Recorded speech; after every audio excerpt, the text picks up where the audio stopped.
ஏசாயா 19 அதிகாரம். எகிப்தின் பாரம். இதோ கர்த்தர் வேகமான மேகத்தின் மேல் ஏறி எகிப்துக்கு வருவார். அப்பொழுது எகிப்தின் விக்கிரகங்கள் அவருக்கு முன்பாக குலுங்கும். எகிப்தின் இருதயம் தனக்குள்ளே கரைந்து போகும். சகோதரனோடே சகோதரனும், சிநேகிதனோடே சிநேகிதனும், பட்டணத்தோடே பட்டணமும், ராஜ்யத்தோடே ராஜ்யமும் யுத்தம் பண்ணும்படியாய் எகிப்தியரை எகிப்தியரோட போர்க்கலங்க பண்ணுவேன். அதனால் எகிப்தியருடைய ஆவி அவர்களுக்குள் சோர்ந்து போகும். அவர்கள் ஆலோசனையை முழுகி போக பண்ணுவேன். அப்பொழுது விக்கிரகங்களையும் மந்திரவாதிகளையும் சன்னதக்காரர்களையும் குறி சொல்லுகிறவர்களையும் தேடுவார்கள். நான் எகிப்தியரை கடினமான அதிபதியின் கையில் ஒப்பிப்பேன். கடூரமான ராஜா அவர்களை ஆளுவான் என்று சேனைகளின் கர்த்தராகிய ஆண்டவர் சொல்லுகிறார். அப்பொழுது கடலின் தண்ணீர்கள் குறைந்து நதியும் வற்றி வறண்டு போம். ஆறுகளை திருப்பி விடுவார்கள். அரணிப்பான அகழிகள் வறுமையாகி வறண்டு போம். கொர்க்கையும் நாணலும் வாடும். நதியோரத்திலும் நதி முகத்திலும் இருக்கிற மடலுள்ள செடிகளும் நதியருகே விதைக்கப்பட்ட யாவும் உலர்ந்து போம். அது பறக்கடிக்கப்பட்டு இல்லாதே போம். மீன் பிடிக்கிறவர்கள் பெருமூச்சு விடுவார்கள். நதியிலே தூண்டில் போடுகிற யாவரும் துக்கிப்பார்கள். தண்ணீர்களின் மேல் வலைகளை வீசுகிறவர்கள் சலித்து போவார்கள். மெல்லிய சணலை பக்குவப்படுத்துகிறவர்களும் சல்லாக்களை நெய்கிறவர்களும் நாணுவார்கள்.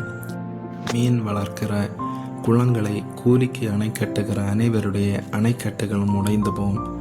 சோவான் பட்டணத்தின் பிரபுக்களானவர்கள் மூடர்கள். பார்வோனுடைய ஞானமுள்ள ஆலோசனைக்காரரின் ஆலோசனை மதியீனமாயிற்று.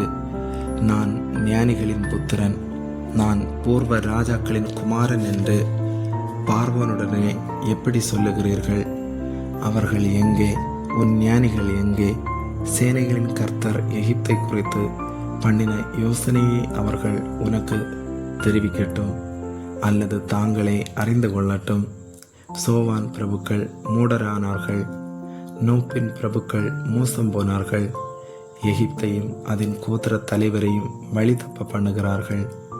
கர்த்தர் அதன் நடுவில் தாறுமாறுகளின் ஆவியை வரப்பண்ணினார்.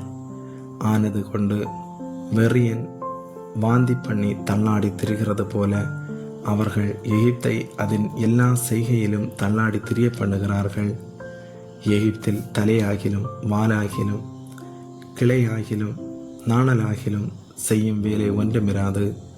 அக்காலத்திலே எகிப்தியர் பெண்டுகளைப் போலிருந்து சேனைகளின் கர்த்தர் தங்கள் மேல் அசைக்கும் கையசைவினாலே அஞ்சி நடுங்குவார்கள். சேனைகளின் கர்த்தர் அவர்களுக்கு விரோதமாக நிர்ணயித்து கொண்ட ஆலோசனை நிமித்தம் யூதாவின் தேசம் எகிப்தியருக்கு பயங்கரமாயிருக்கும். தனக்குள் அதை நினைக்கிறவனவனும் திடுக்கிடுவான்.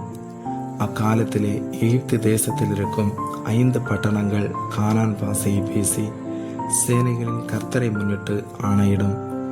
அவைகளின் ஒன்று நிர்மூலமான பட்டணம் எனப்படும். அக்காலத்திலே எகிப்து தேசத்தின் நடுவிலே கர்த்தருக்கு ஒரு பலிபீடமும் அதன் எல்லை அருகே கர்த்தருக்கு ஒரு ஸ்தம்பமும் உண்டாயிருக்கும். அது எகிப்து தேசத்திலே சேனைகளின் கர்த்தருக்கு அடையாளமும் சாட்சியுமாயிருக்கும். ஒடுக்கிறவர்களின் நிமித்தம் அவர்கள் கர்த்தரை நோக்கி கூப்பிடுவார்கள். அப்பொழுது அவர்களுக்கு ஒரு இரட்சகனையும் ஒரு பலவானையும் அனுப்பி அவர்களை விடுவிப்பார். அப்பொழுது கர்த்தர் எகிப்தியருக்கு அறியப்படுவார். எகிப்தியர் கர்த்தரை அக்காலத்திலே அறிந்து அவருக்கு பலிகளோடும் காணிக்கைகளோடும் ஆராதனை செய்து கர்த்தருக்கு பொருத்தனைகளை பண்ணி அவைகளை செலுத்துவார்கள். கர்த்தர் எகிப்தியரை வாதையினால் அடிப்பார், அடித்து குணமாக்குவார். அவர்கள் கர்த்தரிடத்தில் மனம் திரும்புவார்கள். அப்பொழுது அவர்கள் விண்ணப்பத்தை கேட்டு அவர்களை குணமாக்குவார். அக்காலத்திலே எகிப்திலிருந்து அசீரியாவுக்கு போகிற பெரும் பாதை உண்டாயிருக்கும். அசீரியர் எகிப்துக்கும் எகிப்தியர் அசீரியாவுக்கும் வந்து எகிப்தியர் அசீரியரோடும் கூட ஆராதனை செய்வார்கள். அக்காலத்திலே இஸ்ரவேல் எகிப்தோடும் அசீரியாவோடும் மூன்றாவதாக பூமியின் நடுவில் ஆசீர்வாதமாயிருக்கும். அவர்களை குறித்து சேனைகளின் கர்த்தர் எகிப்தியராகிய என் ஜனமும் அசீரியராகிய என் கரத்தின் கிரியையும் இஸ்ரவேலராகிய என் சுதந்திரமும் ஆசீர்வதிக்கப்பட்டது என்று சொல்லி அவர்களை ஆசீர்வதிப்பார். ஆமேன்.